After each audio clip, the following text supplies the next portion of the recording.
देवादिदेव 1008 श्री भगवान महावीर स्वामी की जय जय जय।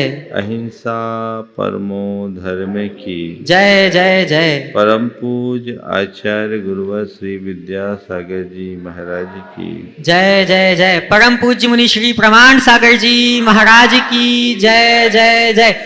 हमारा संपूर्ण जीवन हमारे चरित्र पर निर्भर करता है। इस दुनिया में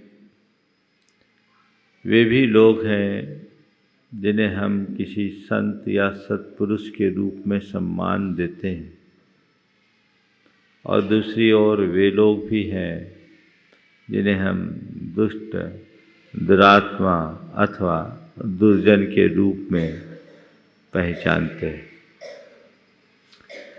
दोनों तरह के लोगों का जन्म एक ही रीति से होता है।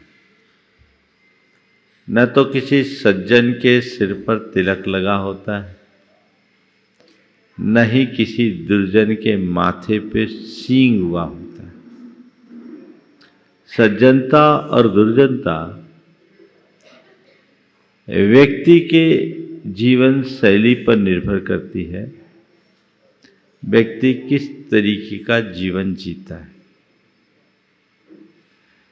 अपने जीवन को ऊंचा उठाने के लिए व्यक्ति को अच्छी जीवन शैली अपनाने की जरूरत है। अच्छी जीवन शैली से ही एक अच्छे चरित्र का निर्माण हो सकता है।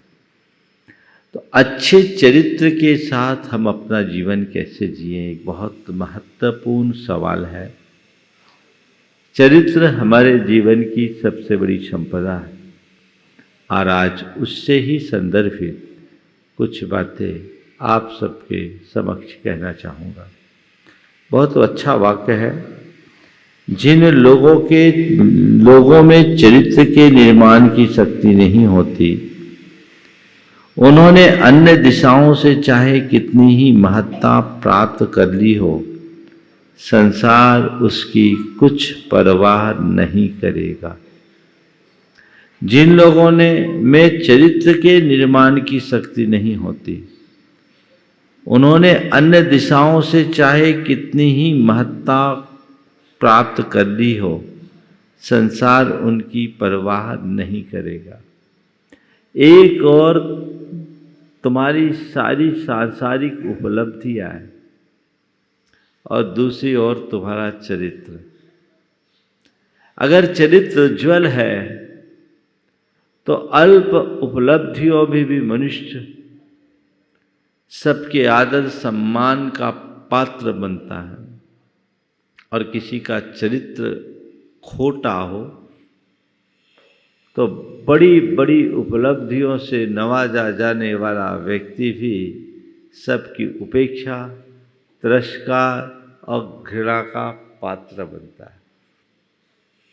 कुल मिलाकर बात केवल इतनी सी है कि हमारे जीवन का मूल तत्व हमारा अपना चरित्र है, जिसके प्रति हमें हमेशा ध्यान रखना चाहिए। सवाल है, अपने चरित्र में निखार कैसे लाएं और अपने चरित्र के पक्के कैसे बने। ये बहुत महत्वपूर्ण सवाल है। कई बार ऐसा देखने में आता है, अच्छे खासे लोग भी कुछ ऐसी गलतियां कर बैठते हैं जो उनके जीवन का एक बहुत बड़ा दाग बन जाता है, जिनसे उबर पाना उनके जीवन में बहुत मुश्किल सा होता है। संत कहते, अपने चरित्र को उज्जवल बनाए रखना चाहते हो तो 4 बातों को सदैव ध्यान में रखो। सबसे पहले अपनी मर्यादा का ख्याल रखो। मेरी मर्यादा क्या है, मेरी सीमाएं क्या है। यदि मनुष्य अपनी सीमा अथवा मर्यादा को ख्याल में रखता है तो कभी भी उसका उल्लंघन नहीं होता, और चरित्र का पहला रूप अपनी सीमा के भीतर जीना है, अपनी मर्यादाओं के मध्य जीना है।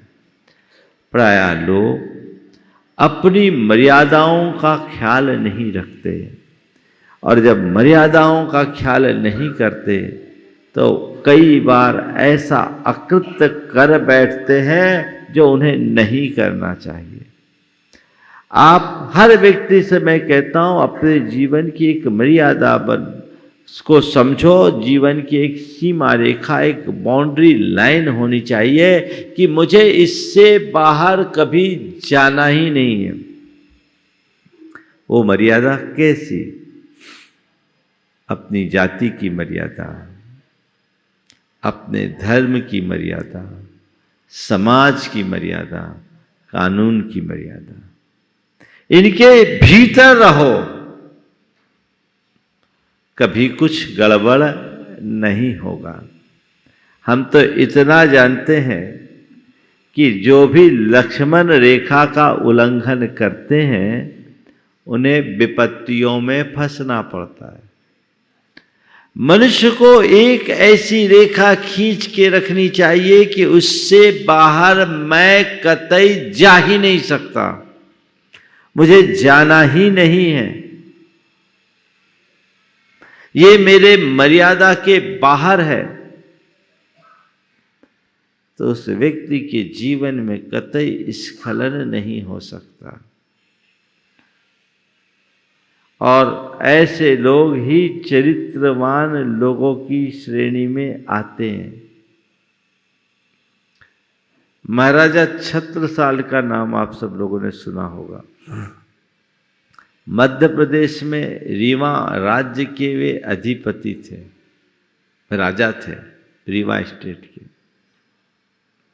बड़े सदाचारी सत्पुरुष थे वो।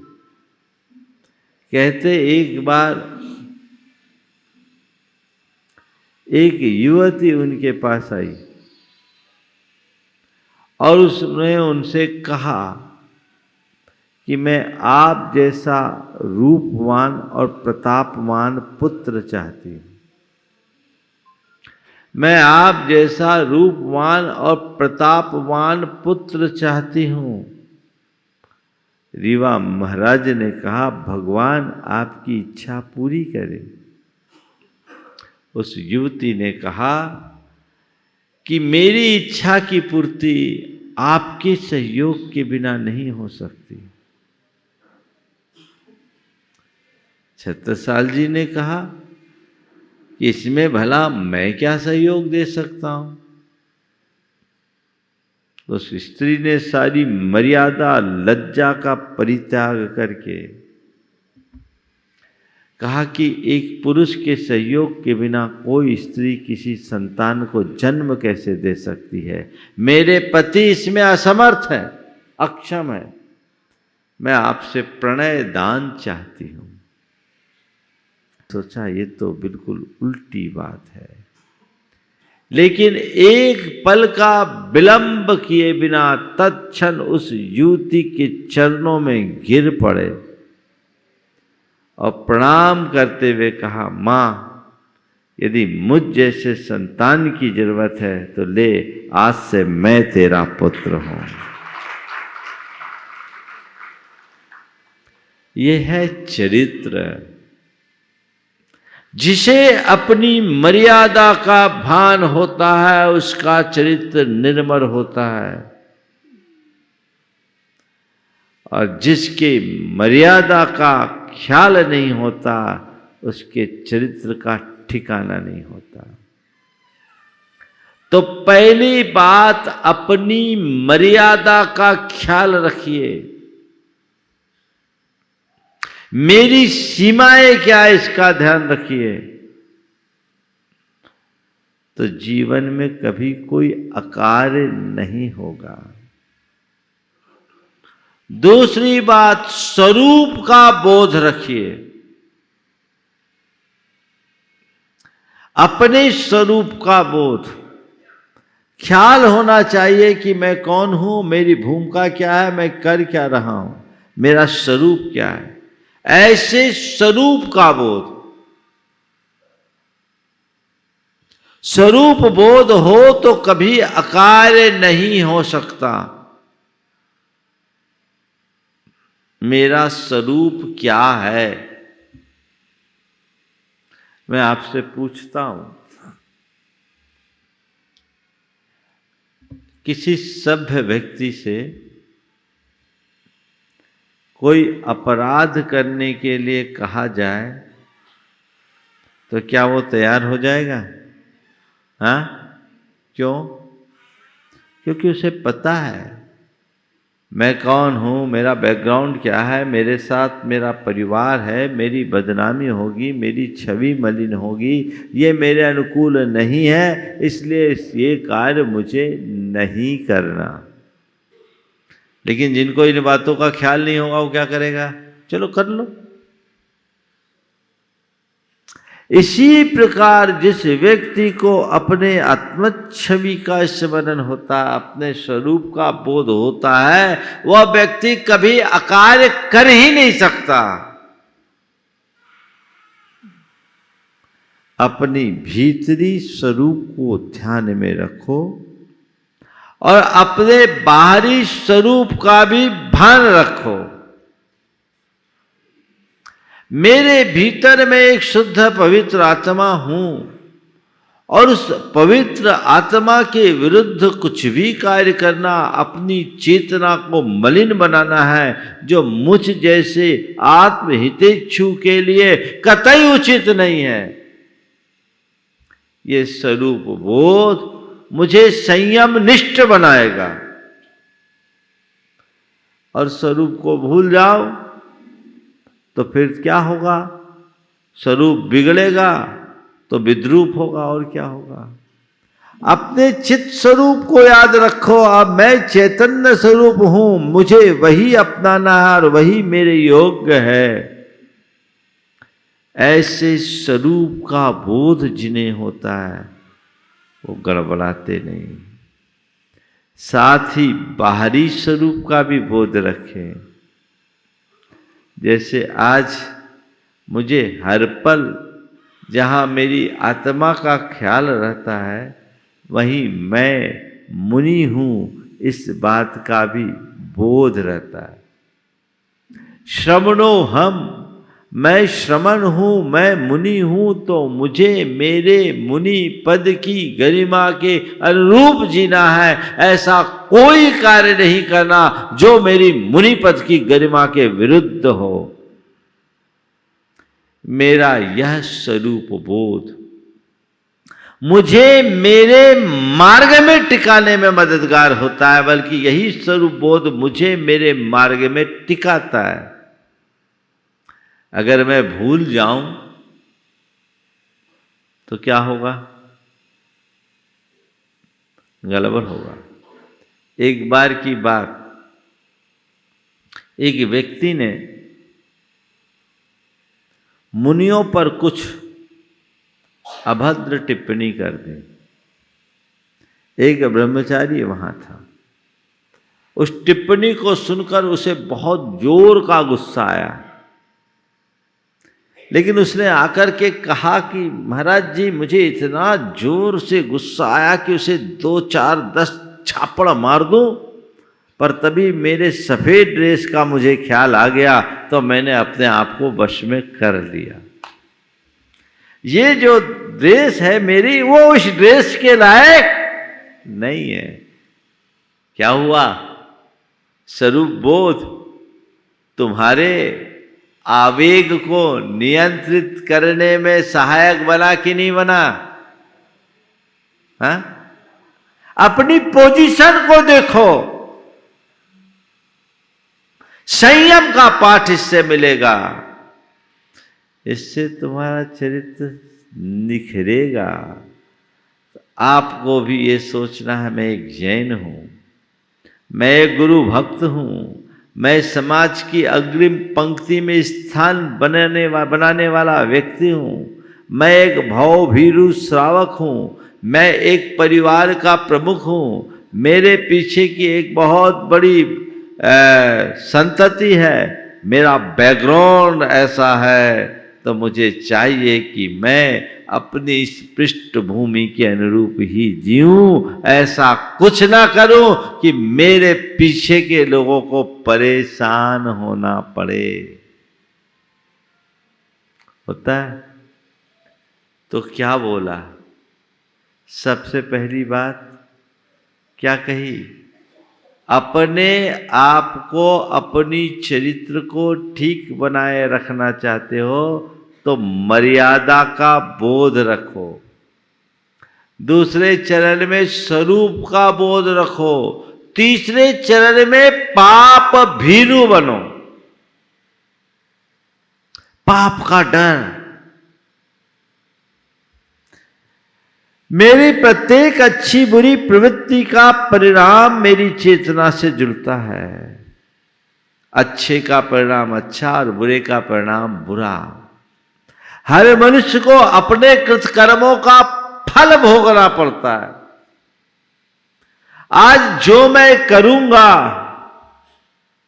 मुझे वही भुगतना होगा, है ना? जब पाप उदय में आता है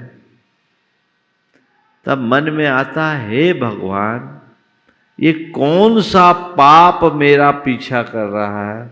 आता है ना? तो ये बताओ, उसको पैदा किसने किया? उस पाप का जन्मदाता कौन है? हाँ, कौन है? और यदि यही प्रक्रिया चलते रहेगी तो क्या हम पाप से कभी बच पाएंगे?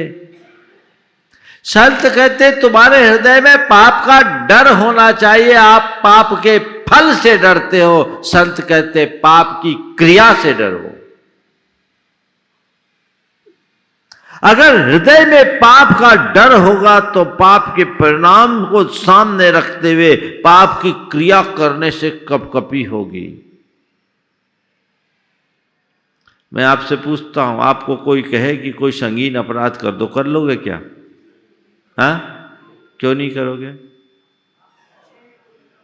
अरे महाराज जी, अगर ऐसा कोई अपराध करूंगा तो जेल जाना पड़ेगा। क्या करना पड़ेगा? ऐसा अपराध करूंगा तो जेल जाना पड़ेगा। कानून का डर होता है तो अपराध से बचते हो। जिस पल पाप का डर होगा तो पाप से बचोगे। पाप का डर होगा तो पाप से बचोगे।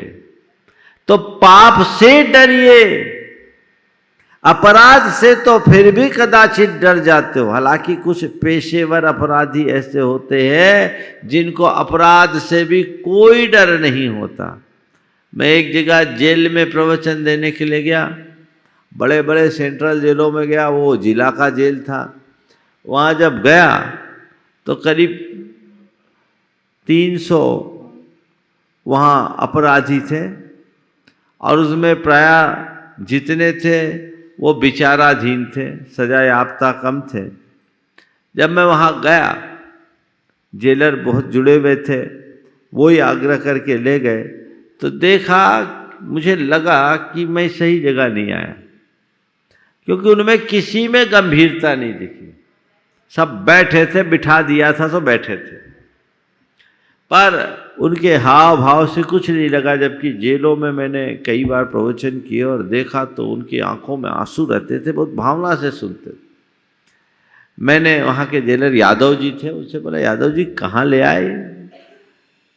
बोले महाराज ये सब पेशेवर अपराधी हैं, ये कैजुअल लीव में आए। उनके शब्द थे। बोले बाहर अपराध करते, यहाँ आके बच जाते, फिर जाएंगे, जमानत होगी, छूटेंगे, फिर अपराध करेंगे। इनको अपराध का डर ही नहीं। जिन्हें अपराध का डर नहीं वो अपराध से नहीं बच सकते, जिन्हें पाप का डर नहीं वो पाप से नहीं बच सकते। कदाचित अपराध के डर के मारे तो अपराध से बचते हो, और अपराध कर भी दो तो फिर भी बच सकते हो, क्योंकि कानूनी पेचीदगियों का लाभ उठाया जा सकता है। लेकिन पाप करोगे तो पाप से कभी नहीं बच सकते। तुम्हारा पाप तो तुम्हें ही भुगतना पड़ेगा। कोई दूसरा नहीं भुगत सकता। तो ऐसे पाप का डर होना चाहिए। मन में पाप की भीति जितनी प्रगाढ़ होगी, मेरे चरित्र में उतनी स्थिरता और निखार होगा। आजकल लोगों को इन सब बातों का कोई विवेक नहीं। करो, कौन देखता है, कर लो, 2 पल की बातें, ये सब तो चलता है। ये मनुष्य को घोर उद्धत और असंयत बना देता। उसके कारण पापाचरण होता है। पाप जब पककर सामने आता, कहता हे भगवान कौन सा पाप आड़े आ गया। संत कहते पाप करके नहीं, पाप करने से डरो। जो पाप करने से डरता है उसका जीवन निखर जाता है, और जो पाप करके डरता है उसका जीवन बिखर जाता है। अपने आप को क्या चाहते हो, मेरा जीवन निखरे या मेरा जीवन बिखरे? हाँ, अभी क्या करते हैं? मन में आना चाहिए ना कि मैं कोई अकृत्य करूंगा तो वो पाप होगा, और ये पाप मेरे जीवन का अभिशाप है। मुझे ऐसे पापों से बचना है।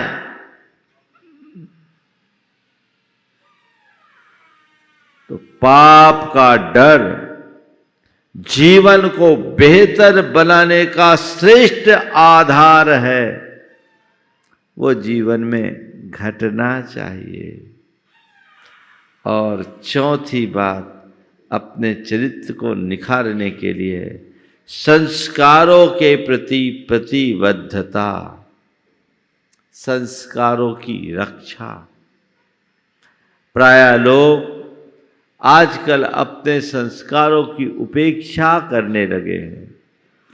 जब तक मनुष्य अपने संस्कारों के प्रति जागरूक और दृढ़ नहीं होता, तब तक अपने चरित्र को संभाल ही नहीं सकता। अच्छे संस्कार से ही अच्छा चरित्र बनेगा। हमारे जैसे संस्कार होते वैसे भाव होते, जैसे भाव होते वैसी सोच होती, जैसी सोच होती वैसी प्रवृत्ति होती है, और जैसी प्रवृत्ति होती है वैसा चरित्र बनता है। तो जड़ को सुधारिए, मेरे संस्कार अच्छे बने रहें।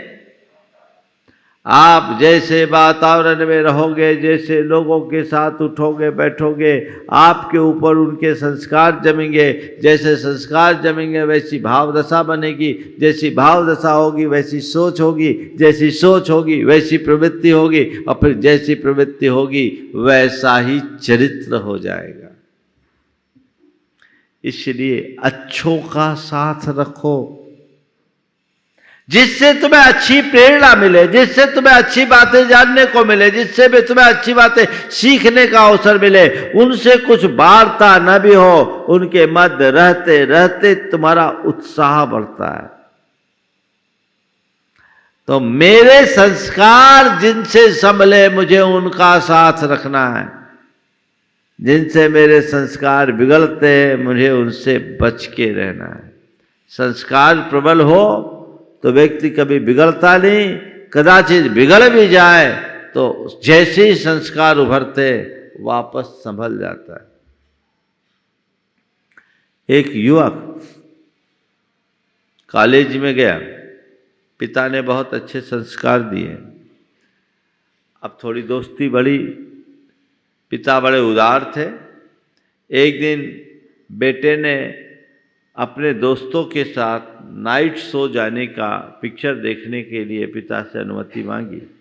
पिता ने अनुमति दे दी। बेटा पिक्चर देखने गया और रात के 11:15 बजे घर लौटा।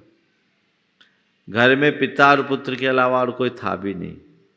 व्यवस्था ऐसी थी कि बाहर से ताला लगाकर चला गया और आकर खोल के अंदर आया। 11:15 बजे रात को अपने पिता के दरवाजे खटखटाए, पापा उठो, आपसे बात करनी। बेटे क्या बात होगी? सुबह भी बात कर? नहीं पापा, आपसे बात करनी, अभी बात करनी, बहुत जरूरी बात है। पिता को आश्चर्य हुआ, इतनी लेट बेटा ऐसी बात क्या कह रहा है? वो उठे, दरवाज़ा खोला, देखा पिता की बेटे की स्थिति बदहवास से। बेटा क्या हो गया? बोले पापा आज मुझे घोर आत्मग्लानि हो रही है, मैंने आपका विश्वास खंडित कर दिया, आपका विश्वास खंडित कर दिया, मेरी मति मर गई। बोले क्या हुआ? बोले आपसे अनुमति लेकर मैं पिक्चर गया, दोस्तों ने मुझसे बहुत आग्रह किया, दबाव दिया, तो मेरे उन सब ने शराब पी, मुझसे शराब पीने के लिए कहा, मैंने इनकार किया कि मैं शराब नहीं पीता, तो कहा कोई बात नहीं, थोड़ा टेस्ट तो कर ले, तो पानी में थोड़ा शराब डाल के पिलाया। मैं कुछ पल के लिए उनकी बातों में आ गया और एक घूंट शराब मिली पानी मैंने पी ली। पापा मुझे इस बात का बहुत दुख है, मुझे इस बात का दुख है कि दोस्तों की बातों में आकर मैंने आपका भरोसा तोड़ दिया, मुझे माफ करें। और आज से मैंने तय कर लिया है अब ऐसी दोस्ती मुझे नहीं रखनी। यह है संस्कारों के प्रति जागरूकता। अच्छे संस्कार होंगे तो भ्रमित नहीं होंगे, हालांकि संगति संस्कारों पर हावी होती है, पर वो प्रगाढ़ हो तो संगति का दुष्प्रभाव नहीं पड़ेगा, व्यक्ति वापस संभल जाएंगे। लेकिन ऐसा व्यक्ति यदि अपने संस्कारों को उपेक्षित कर दे तो फिर दोबारा पुनरावृत्ति होने में देर नहीं लगती। पहले हल्की सी सुराख होती है, फिर दरार बनती है और उसी से जीवन की सारी स्थितियां बिगड़ जाती है। तो संत कहते हैं अपने चरित्र को निखारने के लिए यत्नशील रहो, उसमें किसी भी प्रकार की शिथिलता न आने दो। लेकिन देखने में ये आता है लोग कहते तो ज़्यादा है, करते कम है। किसी मनुष्य के लिए एक वस्तु के विषय में कहना सरल है, परंतु उसको अपने हाथों से करना वास्तव में कठिन है।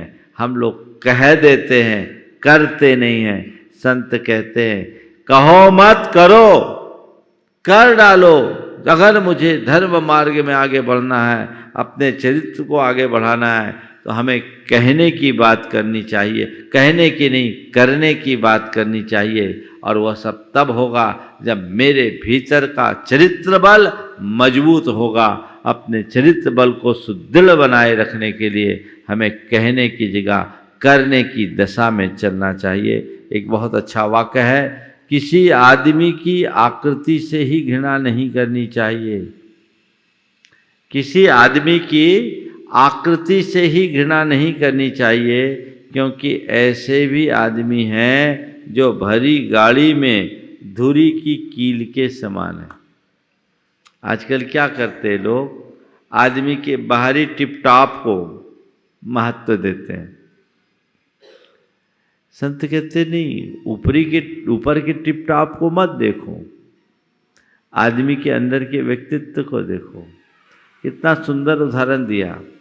गाड़ी की धुरी जिस एक्सल पर होती है, जिसे कील बोलते हैं आप, उसमें क्या लगा रहता? मोबिल पीता पुता हुआ होता है, एकदम काला होता है, पर गाड़ी को चलाने का आधार वही है। कोई व्यक्ति बाहर से भले उसका टिपटाप न हो, लेकिन उसका व्यक्तित्व गहरा है, तो वो अनुकरणीय है, वो अपनाने योग्य है। हमें उनका अनुसरण करना चाहिए और जीवन को आगे बढ़ाना चाहिए। कहते विवेकानंद जी जब भारत से बाहर गए, प्रथम विश्व धर्म संसद में उनके द्वारा दिए गए वक्तव्य के कारण उनकी प्रसिद्धि तो सब जगह हो ही गई थी। एक जगह लोग उनसे मिलने के लिए आए, देखा, सोचा तो विवेकानंद कोई सूटेड बूटेड जेंटलमैन होंगे, लेकिन जब देखा तो ये तो भगवा चोला। किसी ने पूछा कि आप ही मिस्टर विवेकानंद? बोले हाँ। बोले आपकी ये वेशभूषा, क्या आपके देश का यही कल्चर है? विवेकानंद ने कहा हाँ, हमारे और आपके देश के कल्चर में बड़ा फर्क है। हमारे और आपके देश के कल्चर में बड़ा फर्क है। आपके देश का कल्चर आपके कपड़ों पर है, जिसे एक टेलर बना देता है, और हमारे देश का कल्चर हमारे चरित्र पर होता है, जिसे सद्गुरु बनाते हैं। आप व्यक्ति को कपड़ों से पहचानते हैं, और हमारे यहाँ हमारे चरित्र से पहचाना जाता है। तो चरित्र का पक्ष उज्ज्वल होना चाहिए। बाहर से व्यक्ति क्या पहना है ये महत्वपूर्ण नहीं, उसके विचारों में क्या है ये महत्वपूर्ण है, उसका आचरण क्या है ये महत्वपूर्ण है।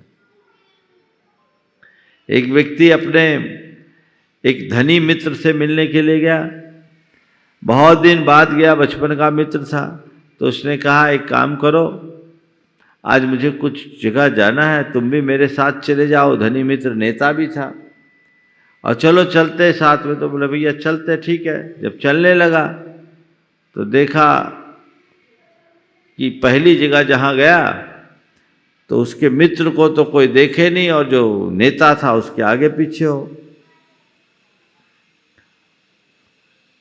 तो उसे भी बड़ा उपेक्षा सी महसूस हुई। लौट कर आया, अभी ये तो गड़बड़ है। बोले हाँ हाँ, देखो तुम्हारे कपड़े वपड़े ठीक नहीं है तो लोग तुम्हें अपने स्टेटस का समझते नहीं। बोले चलो अब तुम एक काम करो, मेरे कपड़े पहन लो। उसको बढ़िया ब्रांडेड कपड़े पहना दिए। अब की बार जब गया तो जहाँ गया तो सब उनको सैल्यूट ठोकने लगे, सैल्यूट ठोकने लगे। जब खाने की बारी आई तो खाने की जगह अपनी जेब में खाना ठूसने लगा। जेब में जब खाना ठूसने लगा तो सबको आश्चर्य हुआ, ये कौन सा पागल आ गया, कपड़ों में खाना ठूस रहा है। बोले ये क्या कर रहे हो? बोले हाँ मैं इसलिए कर रहा हूँ ऐसा क्योंकि यहाँ आदमियों की कदर नहीं, कपड़ों की कदर है। जब मैं साधारण कपड़ों में था मुझे कोई नहीं पूछा, ये बढ़िया कपड़ा पहन लिया तो लोग मुझे पूछ रहे हैं। तो मुझे लगता है ये जो पार्टी है ये मेरे लिए नहीं, ये इन कपड़ों के लिए है, इसलिए मैं कपड़ों को खिला रहा हूँ।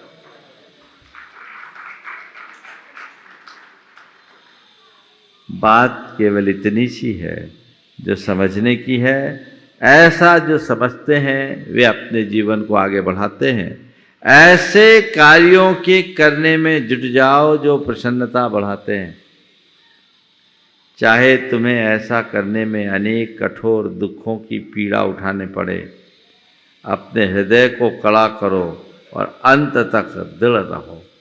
तात्कालिक तुम्हें कठिनाई हो तो भी घबराओ मत। कठोर हृदय बनकर अपने लक्ष्य के प्रति समर्पित व्यक्ति ही जीवन में परम उपलब्धियां अर्जित कर सकता है, अन्यथा यूं ही भटकते रहता है और जीवन में कुछ भी हासिल नहीं होता। हम अपने जीवन के परम तत्व को प्राप्त करें, अपने चरित्र में निखार लाते हुए जीवन को आगे बढ़ाने की कोशिश करें, ये हमारा लक्ष्य होना चाहिए। आज के इस दौर में सबसे ज़्यादा गिरावट हुई है तो मनुष्य के चरित्र की गिरावट हुई है, जिसके कारण आज उसकी विश्वसनीयता खत्म होने लगी है, उसकी पवित्रता खंडित होते जा रही है, संबंधों की पवित्रता भी आज छिन्न भिन्न हो रही है, जिस पर हमें नियंत्रण रखना चाहिए और अपने जीवन का पथ प्रशस्त करना चाहिए। समय आप सबका हो गया, यहीं पर विराम। बोलिए परम पूज्य आचार्य गुरुवर श्री विद्यासागर।